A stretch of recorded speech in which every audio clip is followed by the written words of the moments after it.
I just wanted to capture these ideas right away because I'm so happy as I've been working on the what I originally called the Metagalactics Curricula, and which I can still call it that, but I'm really happy because I've been able to focus it down into something that is not quite so highfalutin sounding, and which really allows me to work out what I'm going to be doing, educationally speaking, with my girls, with my third grader and fourth grader. And what I'm working on right now is, I guess, what we could call the Crawdad syllabus, or maybe the Crawdad curriculum, one or the other. But anyhow, I in thinking about sustenance, I began thinking about different food sources, and there are crawdads in this little lake nearby, so I started thinking about that as something we could look into. And then as we begin investigating crawdads,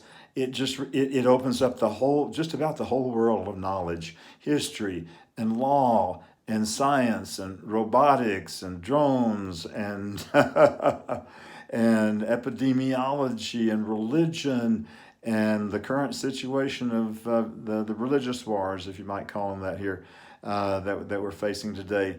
And it's really exciting to see how all of that can come out of out of the issue about crawdads. Like, just for example, one of the things that occurred was when was law, that I wanted to discuss with the girls about. Are there any laws? And yeah, there are laws about fishing crawdads, and there are laws that are governed by the state of Colorado. Well, why aren't they governed by federal law? I mean, some very interesting political science questions there, but. Yeah, and what's the difference? Yeah, okay, yeah, we have to have a fishing license in Colorado. And well, what's the difference between a fishing license and a driver's license? Because we're supposed to have both. If we're going to drive, we have a driver's license. If we're going to fish, we're supposed to have a fishing license.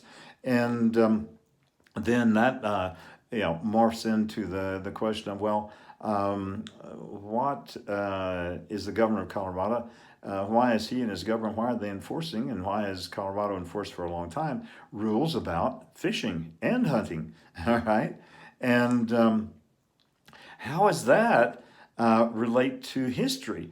And how does that relate to Robin Hood? So Sophie watched the Walt Disney version of Robin Hood twice, and Valentina watched it once. And they were fascinated. And I explained to them, well, the question is, would the good people of Nottingham been able to fish for crawdads without violating the king's laws against hunting and fishing? Of course, if they shot a deer, well, then they were subject to execution. But what if they caught a crawdad and ate it?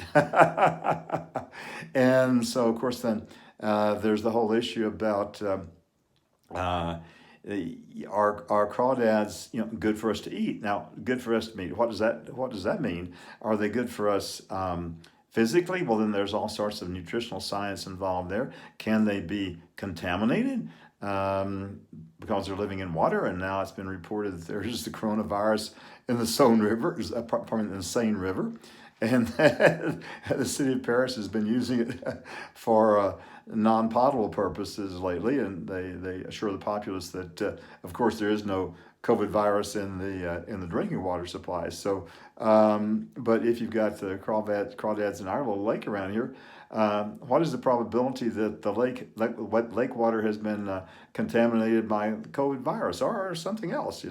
Or fundamentally, can crawdads said to be clean animals or unclean animals? Unclean animals being highwad wasil. And even though they might be scientifically, potentially, theoretically, a good source of survival nutrition, then what would an epidemiologist say? And are there safer sources? And how are they, even though they might be legal if you have a license, can they said to be lawful? Well, for Muslims and Jews, we'd have to probably say, no, not lawful. How about for the Christians? Can the Christians eat crawdads? Is there ever, I mean, these are religious issues, and so has there ever been a society or a tribe or anyone that we know in human history who has worshipped crawdads? And did they also eat crawdads? And so that allows us to introduce the term to vocabulary. I don't think it exists anywhere else. Because in that case, would they be theovores? That is, people who eat their own gods. And so, and that brings up all the very dietary preferences and restrictions just related to societal stuff like could vegans eat crawdads? Well, no, that wouldn't work. How about vegetarians? No, vegetarians couldn't. Um, so what if we were vegetarians, or if we were vegans? What might we do instead of catching and eating crawdads?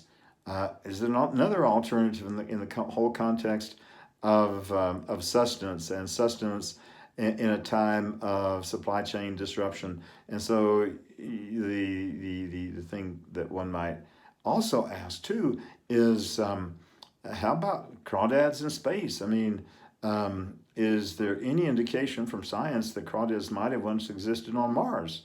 And why are we interested in traveling to Mars in the first place? Is it to look for crawdads? And why might crawdads have lived there? Well, um, uh, there was some indication from some of the space exploration projects that the eggs down in Mars, that Mars actually did one time have water. So if it had water, could it have crawdads? And um, so we've got crawdads in space, and then that of course brings to mind the idea of launching animals into space. And what was the first animal that we know that was launched into space? Well, was it a crawdad? No, it was a dog. Well, wouldn't it have been better to launch a crawdad into space? I mean, better in the sense that wouldn't it have taken a slightly made for a significantly smaller payload, which means that it would have taken significantly less powerful boosters to get it into orbit. And what does getting into orbit mean? And what does escape velocity mean? And so there is virtually no dimension of science and technology and history and culture and geography that cannot be investigated if we just start with a thorough way of thinking about crawdads. And so anyhow, that is so exciting every day as I work with my girls as we work out and practice the crawdad curricula. All right, well, I'm just going to go ahead and put this up right away. I'm not going to take the time to to transcribe it and all that stuff because it needs to get out there so I can share it with my co-curriculum planners, or pardon me, curriculum co-planners. It would be. Okay, talk to you later. Bye.